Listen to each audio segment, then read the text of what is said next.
Hola, hola, un saludo muy especial. Bienvenidos a Sinergia Informativa, programa que ha sido diseñado para personas inteligentes, interesantes y calificadas como usted. Qué dicha que estén con nosotros, qué dicha que usted que está en sintonía de Cosmovisión, aquí en Sinergia Informativa, nos permita decirle que usted es de esas personas diferentes a las que menciona Bertolt Brecht, que me encanta mencionarlo nuevamente, eso sí, haciendo énfasis en que lo dijo Bertolt Brecht, me refiero a las palabras, no son ustedes esos burros e imbéciles que creen que la política no sirve y que entonces permiten a los otros que tomen decisiones que terminan siendo malas decisiones para la calidad de vida de cada uno de nosotros. Ustedes no, ustedes son inteligentes, interesantes y calificados. Nos alegra muchísimo. Empecemos con información. El gobierno nacional creó un bono de desempleo que apoya el acompañamiento que se le hace a las personas que se han quedado sin empleo mediante lo que se llama denominado el mecanismo de protección al cesante o seguro de desempleo. Se trata de una cuota mensual de 172.300 pesos por 6 meses. Los beneficiarios de este seguro de desempleo lo van a poder reclamar a partir del 15 de mayo a través de las cajas de compensación familiar. Y los congresistas del Partido Centro Democrático, Orlando Castañeda, Honorio Quintero, Enríquez y Santiago Valencia, además de la senadora por el Partido Conservador Nidia Marcela Osorio, acaban de radicar un proyecto denominado Ley Antidesperdicios contra el Hambre en Colombia.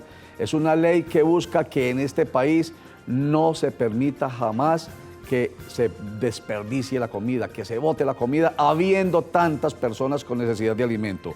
Es una iniciativa que entonces contempla eso, prohibir el desperdicio de alimentos en el proceso de post cosecha, en la industria y, por supuesto, esa ley estará muy al frente de los hoteles, las plazas de mercado, los restaurantes, los mismos hogares, etcétera, que boten la comida que es apta para el consumo humano.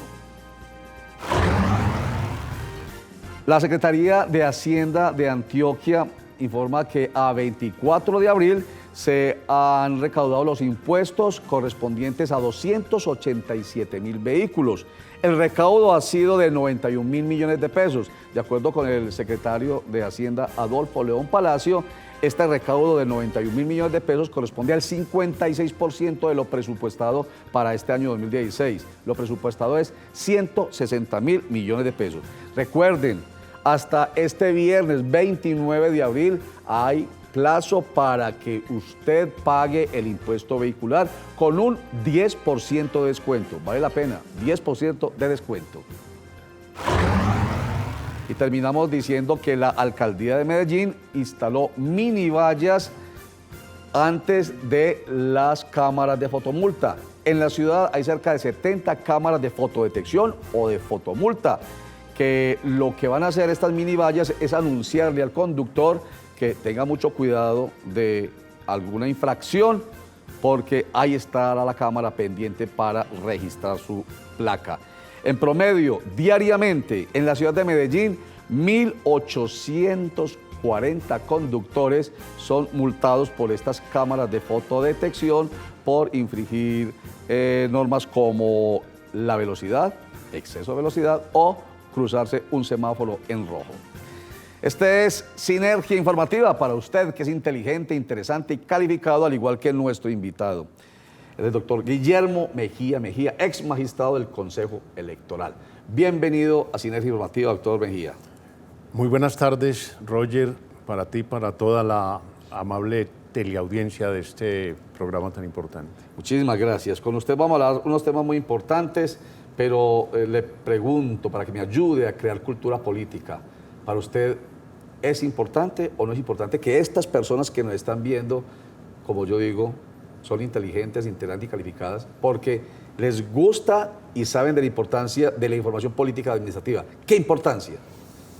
Hay una frase de Laureano Gómez, Sí.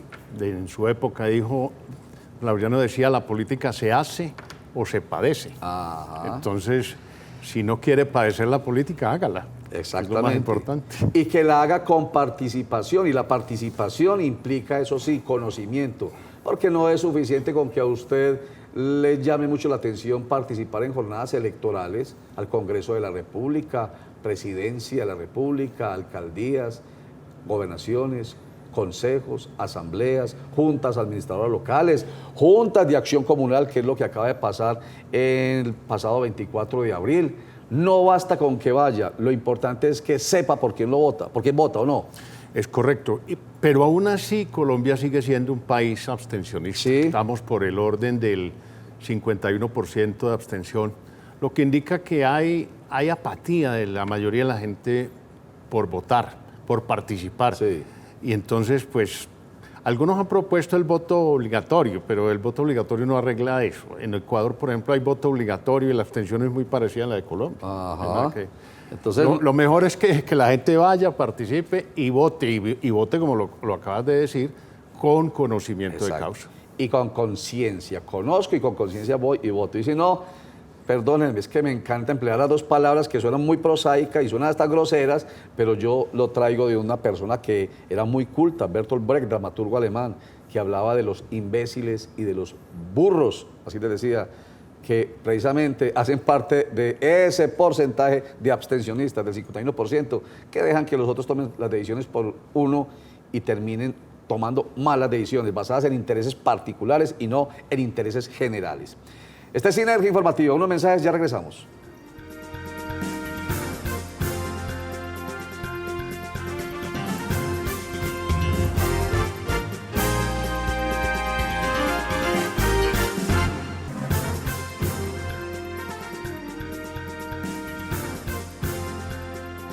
Sinergia Informativa para personas inteligentes, interesantes y calificadas como usted que gusta y necesita de saber de temas importantes.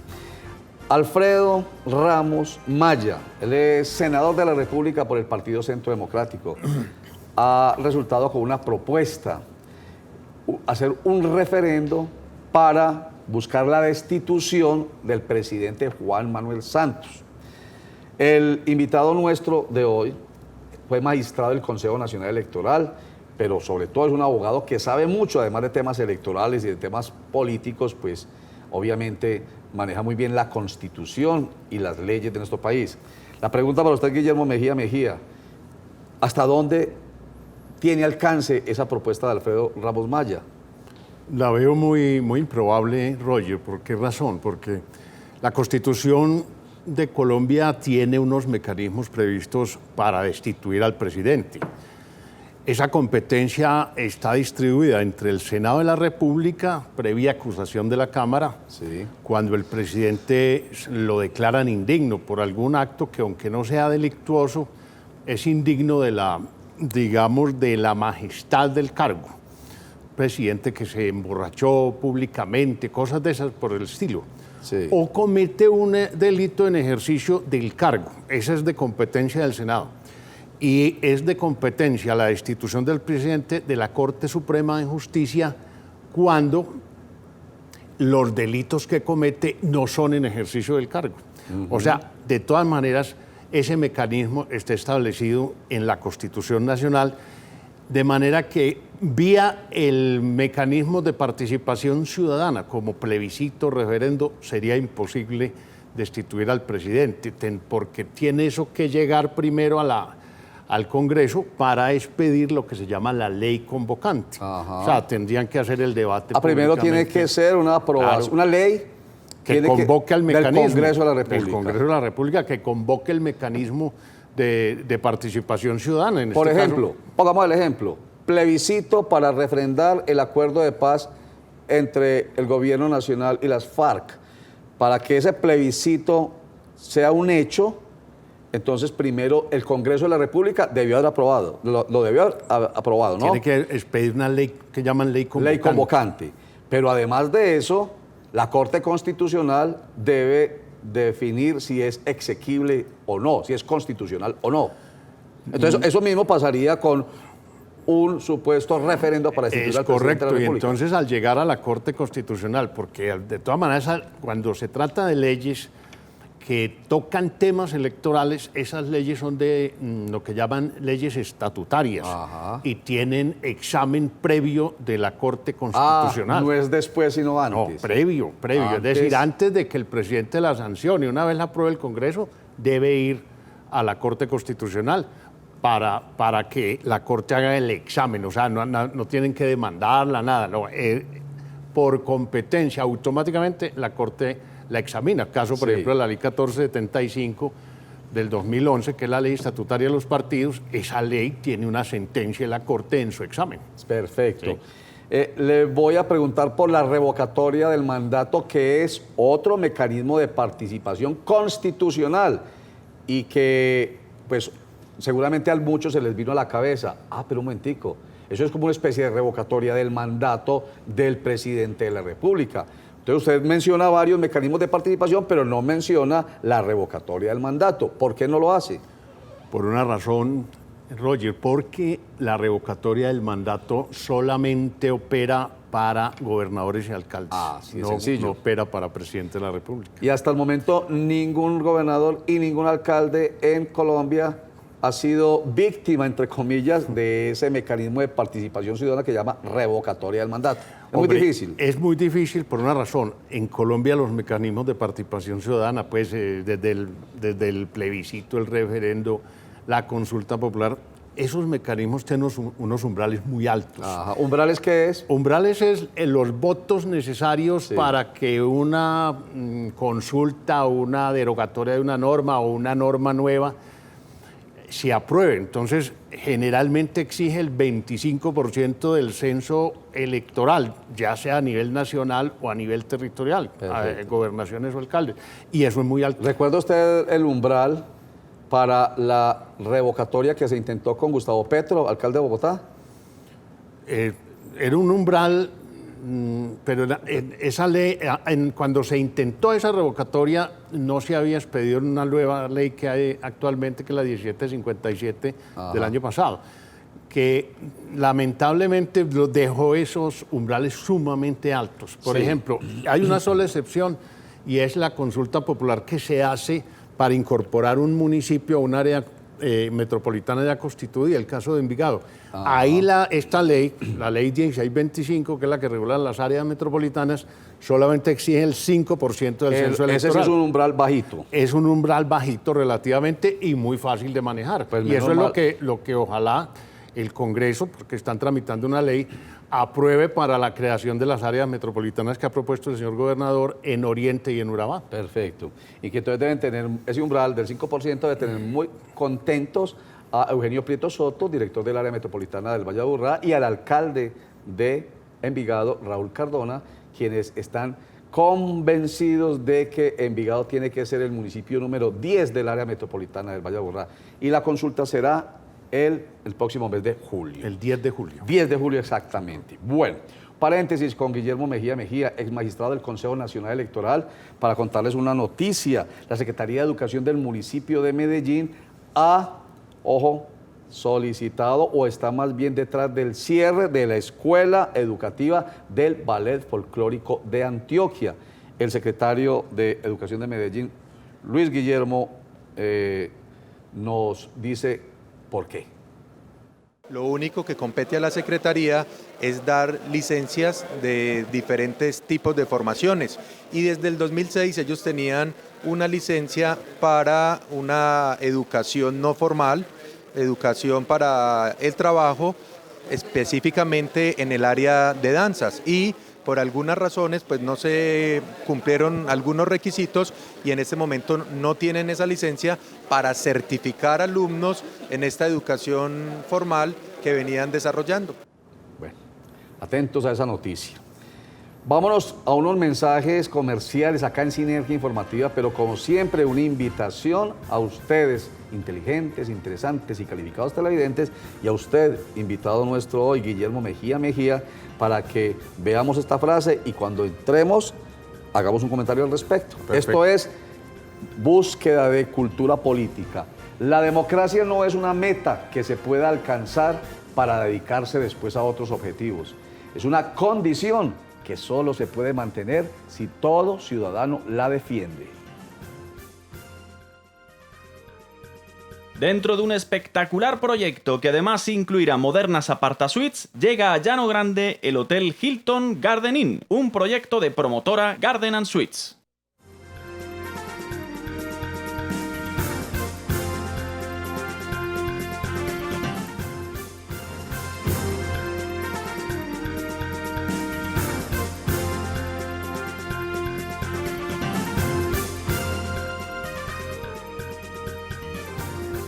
La Premio Nobel de la Paz, guatemalteca, Rigoberta Menchú, nos pone a pensar. La democracia no es una meta que se pueda alcanzar para después dedicarse a otros objetivos. Es una condición que solo puede mantenerse si se la defiende la gente. Doctor Guillermo Mejía. Hombre, es una frase afortunada a mi modo de ver, porque sobre democracia hay muchas definiciones. Concretamente, el artículo 1 de la Constitución dice que Colombia es un sistema democrático y sobre ese principio democrático la Corte Constitucional ha expedido una gran cantidad de sentencias. Winston Churchill, que era muy bueno para las frases, decía una sobre la democracia. Uno sabe que está en una democracia cuando le tocan la puerta por la mañana y uno tiene la seguridad de que es el lechero. Ajá. No es la policía del régimen, la policía de la dictadura. Es una forma muy elemental de definir la democracia. La democracia. Pero la democracia nosotros la defendemos y nosotros la hacemos realidad. Y esos principios constitucionales de nuestra Carta Política la hacemos materia real nosotros. Cuando habla de que este es un Estado social y democrático de derecho, que es participativo, que es democrático y participativo, e insiste mucho en ello, que es pluralista, o sea que todos podemos participar, en fin, y que todos tenemos derecho, en fin, depende de nosotros. Doctor Guillermo Mejía, desde hace días, desde hace ya algún tiempo, yo diría que años, se viene planteando un diferendo limítrofe entre el Chocó y Antioquia por un territorio que se llama Belén de Bajirá. Hasta el momento, según nos dijeron últimamente, ese territorio va lamentablemente a ganárselo el departamento vecino del Chocó. ¿Cómo va ese diferendo limítrofe? Pues Roger, el departamento del Chocó fue creado por la Ley 13 de 1947. Antes era lo que llamaba una intendencia en la Constitución anterior. Y esa ley define exactamente los límites entre los dos departamentos a través de ríos. Uno de ellos, el río Tumaradó y el río Tumaradocito. Pero estos ríos fueron intervenidos por obra del hombre, vale decir, en algún momento hubo madereros que para sacar más fácil la madera cambiaron el curso de esos ríos, entonces los límites obviamente se alteraron. Sí. De acuerdo con una ley muy reciente del 2011, existe un procedimiento para que esos diferendos se resuelvan, y es a través del Instituto Geográfico Agustín Codazzi, que es quien aporta todo el elemento probatorio para que el Senado de la República defina mediante acto administrativo, no es por ley, cuáles son exactamente los límites entre departamentos.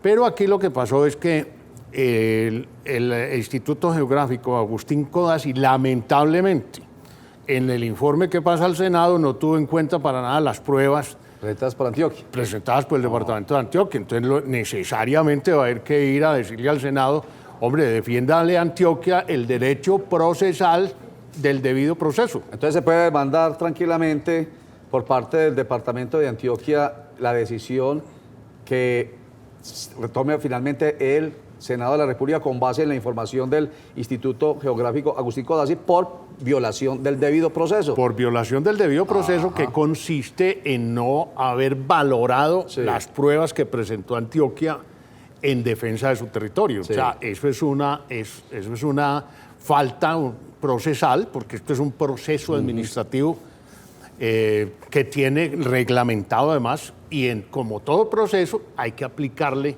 las normas del artículo 29 de la Constitución, Debido que proceso. es la norma que consagra el debido proceso. Sí. De manera que ahí se está trabajando en ese tema, precisamente aquí hay un documento Sí, una que carta enviada a... que se le va a presentar al presidente de la Comisión de Ordenamiento Territorial diciéndole que del Senado de la República. Del Senado de la República, que por favor retrotraiga el proceso y se valoren nuevamente las pruebas que presentó Antioquia. Ah, bueno.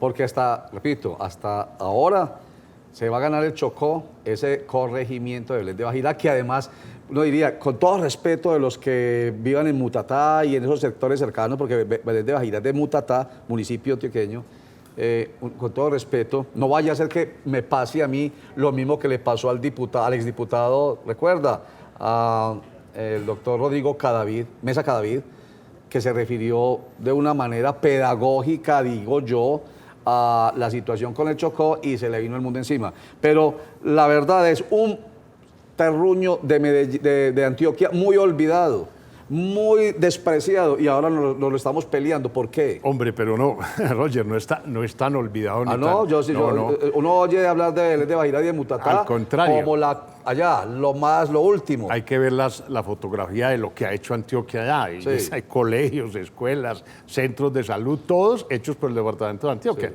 O sea, Antioquia no ha descuidado ese territorio.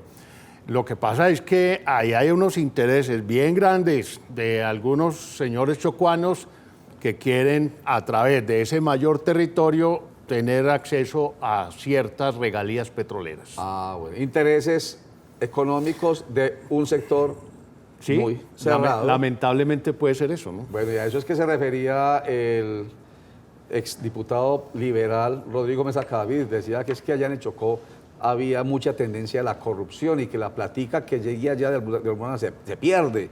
Entonces él empleó esta palabra para que usted no quede como con la duda, esta expresión que es muy paisa, pero entiéndanla bien. Ahora no me vaya a pasar lo mismo que al doctor Rodrigo Mesa Cadavid. Él dijo, eso es como perfumar un bollo. Así lo dijo. ¿Y a qué se refería simplemente? Hombre, es como botar la plata, es como meterle a rines de lujo y meterle un pasacintas de grandes costos y una pintura muy especializada a un vehículo, o un Renault 4 ya pasado de moda, algo así. ¿Cierto? Algo así. ¿Era eso? Un caballo cochero de pronto, ¿no? Ah, exactamente. Bueno, tenemos otro territorio, ¿no? Pasemos a otro tema, el túnel del Toyo. Nos da tiempo para el túnel del Toyo. Se tomó, bueno, sí hay BTR, ya vamos a tirar este BTR primero. Esta BTR es una notica, así como la que ustedes ven en mitad de la conversación entre nuestro invitado y nosotros. Y vamos matizando con información que les interesa a ustedes. Ampliación, que es muy importante además, ampliación del servicio de salud en la ciudad de Medellín. Ya no es hasta las 3 de la tarde, sino hasta las 7 de la noche. ¡Qué maravilla! La Secretaría de Salud, Claudia Arenas, nos lo confirma. En esta primera etapa vamos a empezar con la ampliación de horarios hasta las 7 de la noche en un sector de la ciudad, donde vamos a impactar aproximadamente 70 barrios de la ciudad, 10 veredas de la ciudad, que obviamente van a garantizar que estos pacientes sean atendidos con mayor prioridad. Sabemos que hay cosas que sobre la marcha vamos a tener que ir mejorando, o sea, créanos que es la prueba piloto y vamos a arrancar, porque no queríamos dejar como hasta tener toda la estructura completa, sino que queremos empezar a solucionar la problemática desde ya. Muchas gracias, secretaria. En 15 días, más o menos, se cumple el periodo de 60 días que solicitó el Contralor General de Antioquia en relación con la suspensión de la construcción de las obras del túnel del Toyo. ¿Cómo va esa situación, doctor Guillermo? Te aclaro, Roger.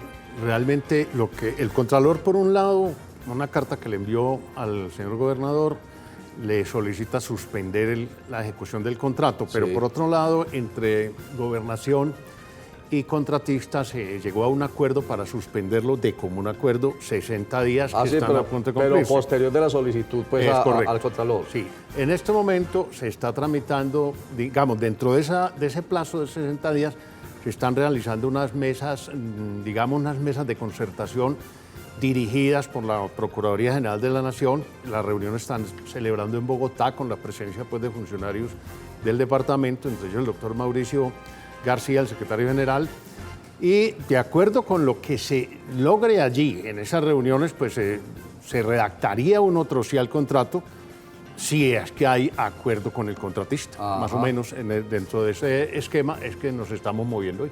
Bueno, ¿va a haber túnel de Toyo? Rápida la respuesta. Pues depende del acuerdo que se logre con el contratista. Si no hay acuerdo con el contratista es muy difícil que haya túnel del Toyo. De todas maneras, dijo el gobernador de Antioquia, Luis Pérez Gutiérrez, que si no hay túnel del Toyo, como lo dijo también la ministra de Transporte, Natela Bello, pues no hay ningún problema con las autopistas 4G o autopistas para la prosperidad. La diferencia con o sin túnel del Toyo entre el Valle de Aburrá y la región de Urabá es de apenas 10 minuticos. En fin, doctor Guillermo Mejía, ex magistrado del Consejo Nacional Electoral, gracias por estar con nosotros en Sinergia Informativa. Muchas gracias por la invitación, Roy. Recuerden, para ustedes, una invitación muy, pero muy especial. Esta noche, a las 8, Juan Carlos Sierra, presentador principal de Cosmovisión Noticias, estará aquí recibiéndolos a ustedes con información pertinente y necesaria. 8 de la noche en Cosmovisión Noticias. Para ti, la vida apenas comienza. Nunca te rindas, vive sin límites, corre tras tus sueños. Siempre habrá tiempo para disfrutar de un colchón comodísimos. Chao y gracias. ¿Y usted cómo durmió anoche? Comodísimo. Colchones comodísimos para dormir profundamente.